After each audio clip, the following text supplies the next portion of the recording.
Olá! A partir de agora você ouve 5 Minutos, o podcast diário de O Antagonista.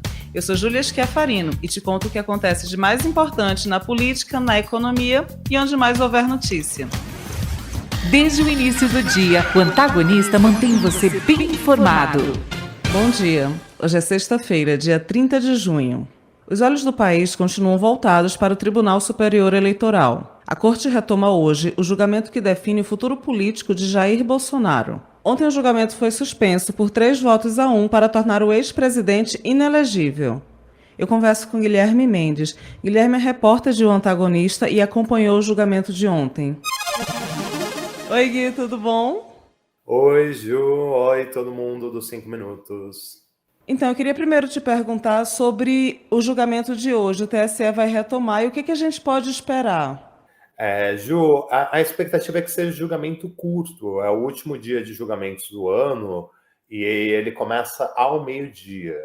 Então, só que às 14 horas, 14h30, começa a sessão no STF. Então, os ministros devem acelerar ao máximo ali a votação deles, né? Faltam os votos a Carmen Lúcia, do Nunes Marques e do próprio Alexandre de Moraes, são os 3 ministros do STF, e eles devem dar os votos deles ali entre 12 horas e, no máximo, às 14 horas. Então, deve ser uma sessão bastante curta.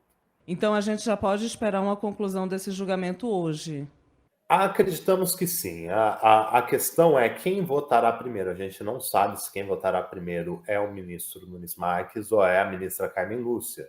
Se for a ministra Carmen Lúcia muito provavelmente deve ter um voto pela inelegibilidade do Jair Bolsonaro, e isso vai liquidar a fatura ali com 4 votos.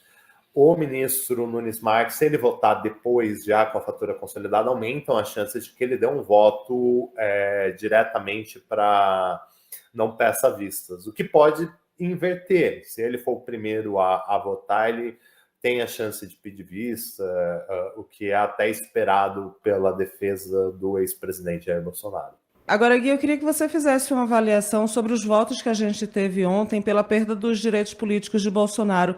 Que pontos te chamaram mais atenção? É importante a gente citar que ontem os 2 votos dados pela inelegibilidade foram tanto do Floriano de Azevedo Marques quanto do André Ramos Tavares. Esses são os 2 ministros que atuam apenas no TSE e são representantes da advocacia.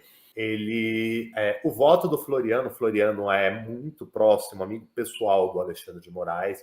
O voto dele foi bastante equilibrado, digamos assim. Ele não fez muitos ataques. Ele é um professor da USP já há 30 anos, então ele foi muito didático no voto dele. O voto do André Ramos Tavares eu já considerei aí um pouco mais próximo das teses que defendem, que o Alexandre de Moraes defende. Ele citou ali a questão da desinformação, citou que a conduta, nesse caso da reunião dos embaixadores, ela é mais grave por se tratar de um presidente da República, que em tese tem mais responsabilidades, e também o uso, assim, outra parte da denúncia é o uso dos veículos de comunicação oficiais para transmitir o que se considera como desinformação. E no caso, o André Ramos Tavares também adotou uma tese já consolidada dentro da corte, que é o fato de que nem só o presidente da República tem acesso à TV oficial para transmitir a sua mensagem. Então, esses 2 votos são bastante alinhados aí com o Alexandre de Moraes, mas eles também tiveram seus destaques próprios. Em relação ao voto do ministro Raul Araújo, o que é que você pontuaria?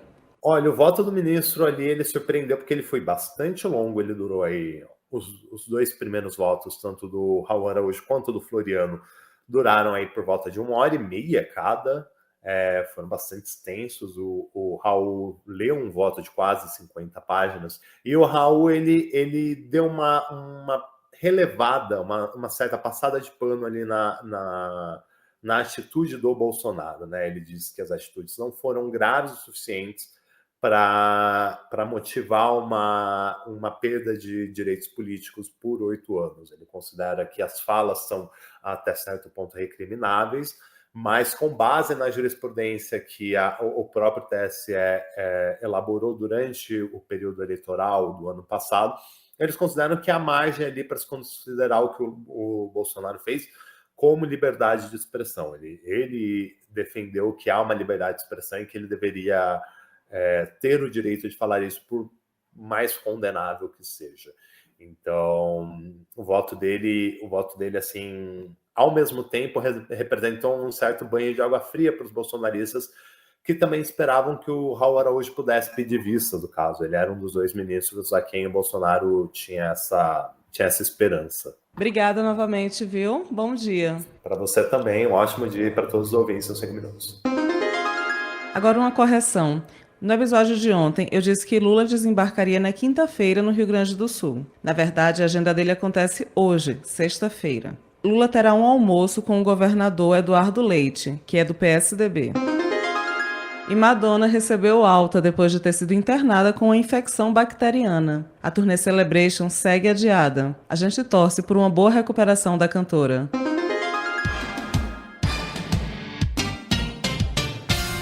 Nosso podcast 5 Minutos volta agora na segunda-feira. A todos, um bom descanso, um ótimo final de semana e até lá!